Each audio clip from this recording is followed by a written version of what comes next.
अस्सलाम वालेकुम रहमतुल्लाहि वबरकातुहू। जी, मेरा नाम आसिम अब्दुल गफ़ूर है और आप मेरे साथ फुल स्टैक डेवलपमेंट जो है उस कोर्स में है। आज हम जावास्क्रिप्ट को मज़ीद एक्सप्लोर करेंगे और बहुत ही इंपॉर्टेंट चीज़ें जो जावास्क्रिप्ट के बारे में आपको बहुत ज़रूरी है जानने के लिए वो सीखेंगे। और इसमें ऑब्जेक्ट्स और फंक्शंस जो हैं वो आज हम करेंगे। तो स्टे ट्यून विद मी।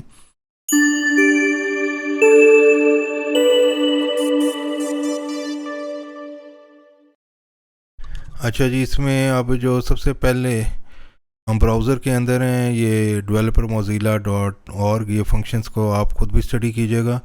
इसमें मैं आपको बताता हूँ कि आपने प्रैक्टिस किस तरह करनी है। आप इंस्पेक्ट को खोलें, कंसोल में चले जाएं और कंसोल में ये आप लोअर राइट कॉर्नर पे आइकन देख रहे हैं, ये मल्टी लाइन एडिटर है। कमांड बी से भी आता है, कंट्रोल बी से भी। आप इसको प्रेस कर दें, ये क्लियर कर दें, तो ये आपके जो हैं एडिटर में है, मल्टी लाइन एडिटर में। इधर आप कोई भी चीज़ जो डिक्लेयर करेंगे वो ऑटोमेटिकली जो है वो आपको जो है रन और एग्जीक्यूट कर सकेंगे by pressing command enter, control enter Windows के अंदर।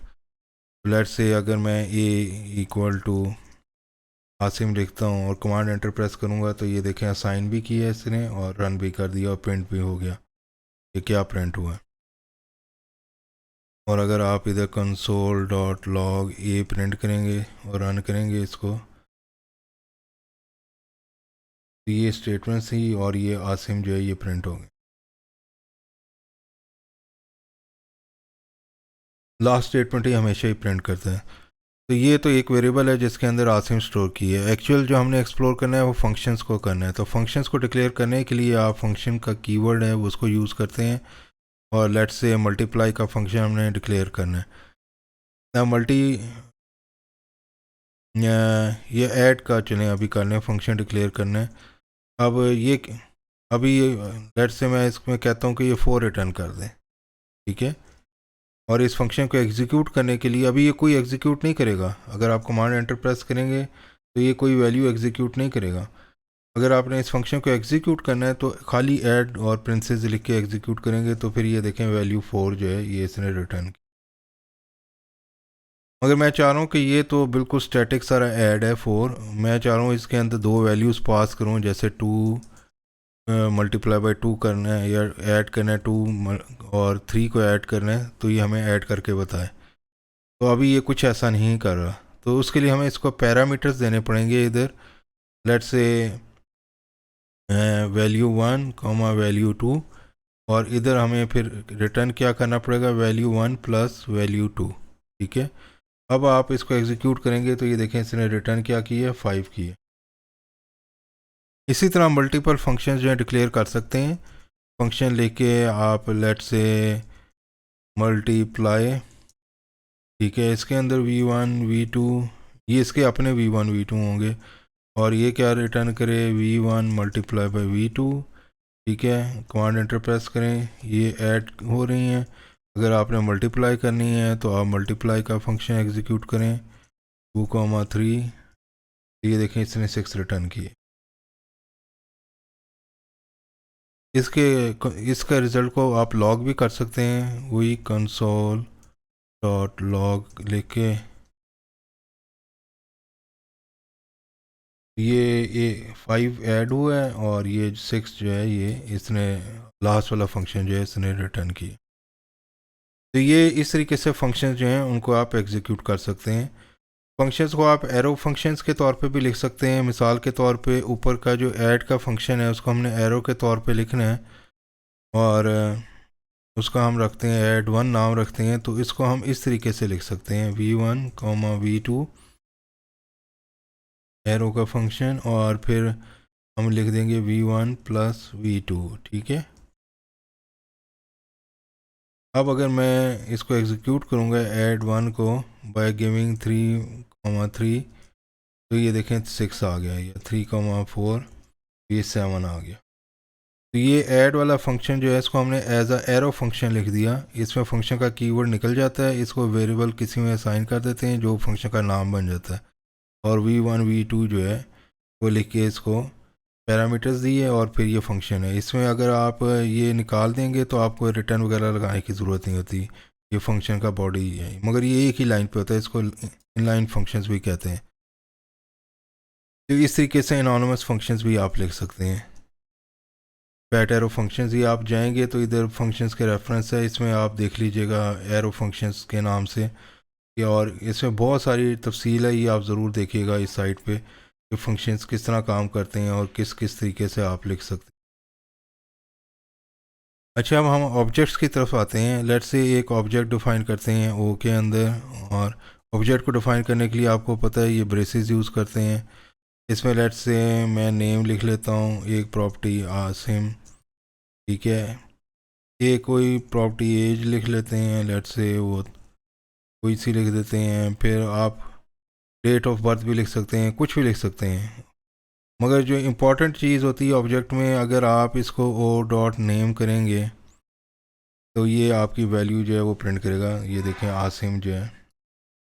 इसी तरह ओ डॉट एज करेंगे तो ये आपकी ये print। और इसके अंदर जो अच्छी चीज़ ये है कि आप फंक्शंस भी डिक्लेयर कर सकते हैं। मिसाल के तौर पे मैं कोई फंक्शन लिखना चाह रहा हूँ, ठीक है, मल्टीप्लाई का ही चले, और इसको 2 पैरामीटर्स देने हैं। और ये जो है रिटर्न क्या करें,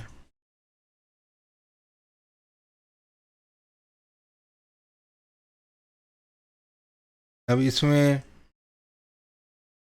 एक चीज़ जो है ये है कि ये फंक्शन को आपने किसी ना किसी जो है वेरिएबल में असाइन करना होता है। तो उसका सिंटैक्स ये होता है कि आप इसको मल्टीप्लाई करें, मल्टीप्लाई, और इस फंक्शन को आप एनोनिमस कर दें, यानी कि इधर से ये मल्टीप्लाई जो है। अब ये जो फंक्शन जो है इसको एग्जीक्यूट करने के लिए आप लिखें ओ डॉट मल्टीप्लाई, और ज़ाहिर बात है वो v1 v2 आपको देने पड़ेंगे। ये देखें 4 आ गया, अगर मैं 3 देता हूँ तो ये 6 आ गया, 3 मल्टीप्लाई बाई 2, ये देखें। तो इस तरीके से आप ये फंक्शंस जो हैं इनको ऑब्जेक्ट्स के अंदर भी लिख सकते हैं, पैरामीटर्स जो हैं उनको भी दे सकते हैं। और ये पैरामीटर लेट्स से मैं एज को दुगना करना चाहता हूँ तो मैं v2 नहीं लेना चाह रहा, मैं रिड्यूस एज का फंक्शन लिख देता हूँ इधर, इसको भी रहने देते हैं, और एक रिड्यूस एज का फंक्शन लिख लेते हैं,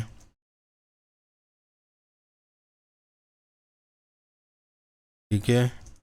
और ये फंक्शन क्या करेगा, इसको हम जो है फैट एरो फंक्शन लिख लेते हैं। ये let's say reduce as bye लिख लेते हैं, ये किस से रिड्यूस करना है उसने। और फैट एरो हमें देता है सिंटैक्स के 30 डिवाइड बाय,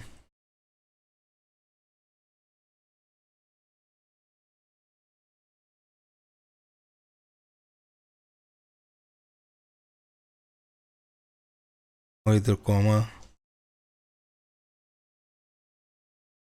अब हमारा जो है ये O dot reduce as by 2। अब इसमें जो है जी, तो इसमें हम रिड्यूस एज का फंक्शन एक लिख लेते हैं, रिड्यूस एज, और लेट्स से मेरी जो फंक्शन है उसको लिखते हैं और इसको एक ही पैरामीटर दे देते हैं, लेट्स से वी, ठीक है। और ये क्या रिटर्न करेगा, रिटर्न। अब मैंने जो है ये एज जो है ये लेनी है, अगर मैं खाली एज इस तरह लिख दूंगा तो ये काम नहीं करेगा, क्योंकि ये वेरिएबल इसको पता नहीं चलेगा कि ये एज कहाँ से है। तो इस वेरिएबल को हासिल करने के लिए हमें दिस का कीवर्ड लगाना पड़ता है, ये आपको याद रखना पड़ेगा ऑब्जेक्ट्स के अंदर, दिस डॉट एज, और फिर जो है उसको डिवाइड करे वी जो हम देंगे उसके, ठीक है। तो ये इस तरीके से आपने जब इसको एग्जीक्यूट करेंगे तो ये देखें 15 जो है वो रिटर्न कर दिया। अगर मैं 2 देता हूँ रिड्यूस एज 2, तो 30 डिवाइडेड बाई 2 15 जो है वो रिटर्न हो गया।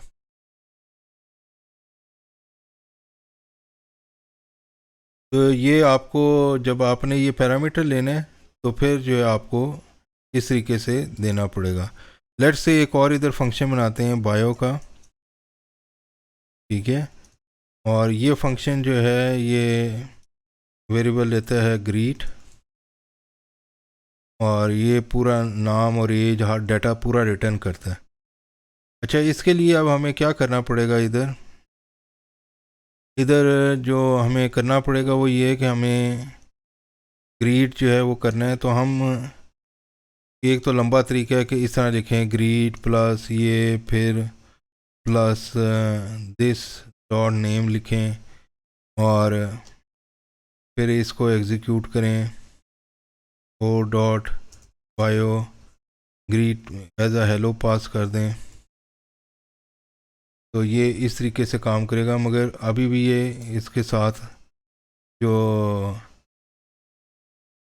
ये इधर हम जो है रिटर्न लगाना भूल गए हैं। ये हेलो आसिम जो है ये प्रिंट कर दी, और मैं ये चाहता हूँ कि ये प्लस और ये चीज़ इसके तरद्दुत से ही निकल जाए। उसके लिए आप जो है इसको बैक टेक्स्ट जो है वो इस्तेमाल कर सकते हैं शुरू और आखिर में, मगर जहाँ ये वेरिएबल्स हों, वेरिएबल्स को आपको फिर ब्रेसेस के अंदर लिखना पड़ेगा इस तरीके से। ये एज, वरना ये एज इट इज़ प्रिंट हो जाएंगे। जैसे मैं रन करूँगा, देखें हेलो और this name as it is print हो गया। और मैं चाहता हूँ कि नहीं इसकी वैल्यू प्रिंट हो, तो फिर आपको इसको डॉलर और इसके अंदर लिखना पड़ता है, फिर ये एज इट इज़ नहीं प्रिंट होगा। अब ये हेलो आसिम प्रिंट हुआ है। और आगे आप लिख सकते हैं माई एज इज़, और फिर वही डॉलर ये और दिस डॉट।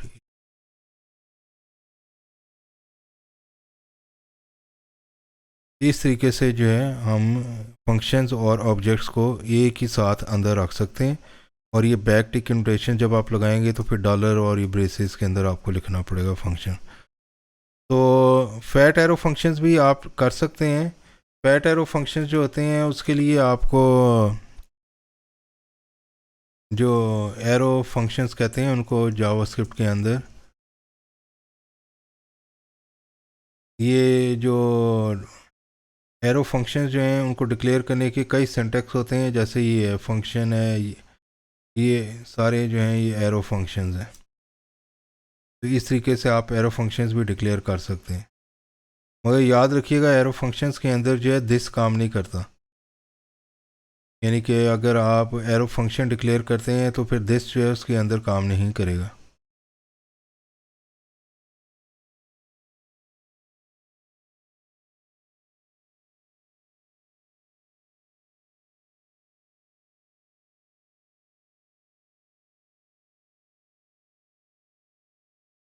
अब अगर लेट से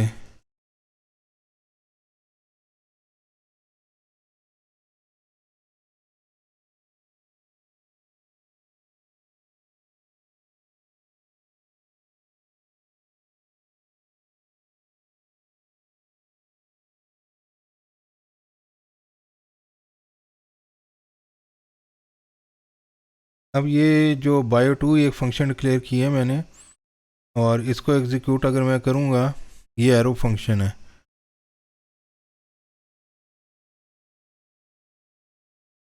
तो इसने हेलो रिटर्न की है। अब अगर मैं इसको वही बैकटिक में कन्वर्ट कर देता हूँ, और इधर लेट से ग्रीट लिख देते हैं, और ये भी बैकटिक में कन्वर्ट कर देते हैं, तो गुड डे हेलो आ गया। मगर हेलो की जगह अगर मैं चाहूँ कि नेम प्रिंट कराऊँ तो मैं दिस डॉट नेम नहीं इधर यूज़ कर सकता। फिर वो इसको पता ही नहीं चलेगा, क्योंकि एरो फंक्शन के अंदर दिस नेम जो है वो नहीं होता, ये गलत है। ये देखें कोई वैल्यू नहीं आई, इधर कोई वैल्यू नहीं आई। तो एरो फंक्शंस के अंदर जो है ये दिस का कीवर्ड जो है ये इस्तेमाल नहीं हो सकता, ये आपने याद रखना है, ठीक है। अब फंक्शंस को अगर आपने अपर केस में करना है या कैमल केस में करना है, तो जावास्क्रिप्ट के अंदर कई यानी कि फंक्शंस हैं जो आपको हेल्प करते हैं। मिसाल के तौर पे टू अपर तो ये टू अपर केस जो है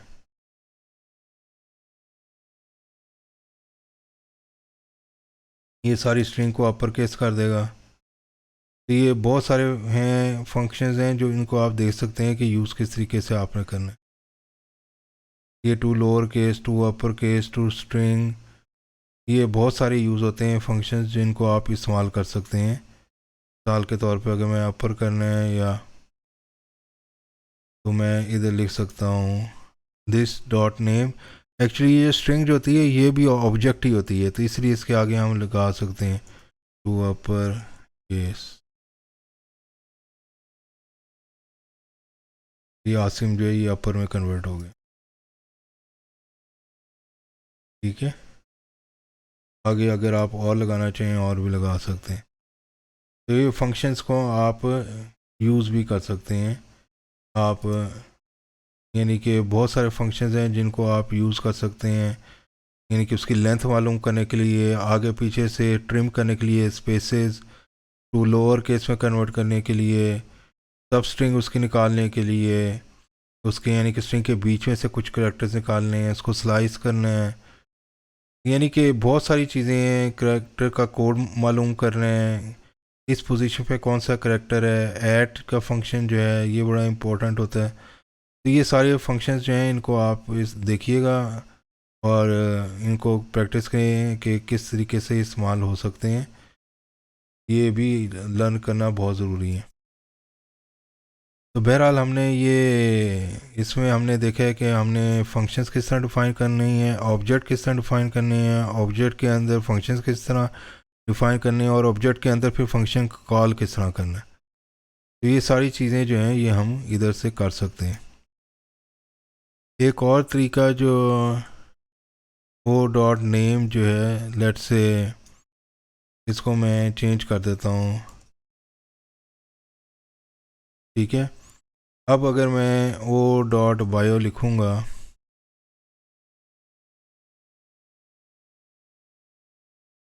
तो ये देखें गुड डे बॉब आया। अब मेरा आसिम हालांकि प्री डिफाइंड था, मगर मैंने इधर आके चेंज कर दिया उसको, ओ डॉट नेम बॉब कर दिया और अब ओ डॉट बायो में प्रिंट किया तो उसने गुड डे बॉब लिखा।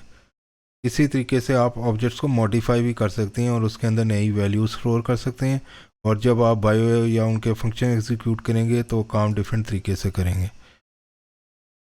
तो ये ऑब्जेक्ट्स जो हैं बड़ी पावरफुल चीज़ है जावास्क्रिप्ट के अंदर, जिसको आप मल्टीपल टाइम्स और कई तरीक़ों से यूज़ कर सकते हैं। और ये आपने इसकी एग्ज़ाम्पल जो है ये देखी है इधर। तो इस लेक्चर को इधर ही एंड करते हैं। होपफुली आपको काफ़ी अच्छी समझ आ गई होगी ऑब्जेक्ट्स को यूज़ करना है और फंक्शंस को किस तरह यूज़ करना है, पैरामीटर्स उनके अंदर किस तरह पास करने हैं। अगर बगैर पैरामीटर के देंगे वो फंक्शन भी आप बना सकते हैं, कोई पैरामीटर ना दें, वो अपना काम करके खुद ही कोई वैल्यू रिटर्न करें। मगर जो रिटर्न लगाना ज़रूरी होता है, अगर फंक्शन ने कोई वैल्यू रिटर्न करनी है, अगर फंक्शन ने कोई वैल्यू रिटर्न नहीं करनी फिर बेशक ना लगाएं, रिटर्न नल कर दें या कुछ ना करें। और एरो फंक्शन जो हैं वो बाय डिफ़ॉल्ट रिटर्न जो भी लास्ट कैलकुलेशन होती है वो रिटर्न कर लेते, मगर उसके अंदर फिर आप दिस नहीं यूज़ कर सकेंगे। तो ये थोड़े से डिफरेंसेस थे, ये मैं चाह रहा था कि आपको बता दूँ फंक्शंस का, ऑब्जेक्ट्स का, और ये जावास्क्रिप्ट के अंदर किस तरीके से काम करते हैं। अगले लेक्चर में मिलेंगे। अगर आपने मेरे चैनल को सब्सक्राइब नहीं किया तो सब्सक्राइब कर लें और लाइक का बटन प्रेस कर दें, ताकि आगे आने वाली वीडियो से आपको वो बर वक्त इन्फॉर्म हो सके। Thank you very much. अल्लाह हाफिज़।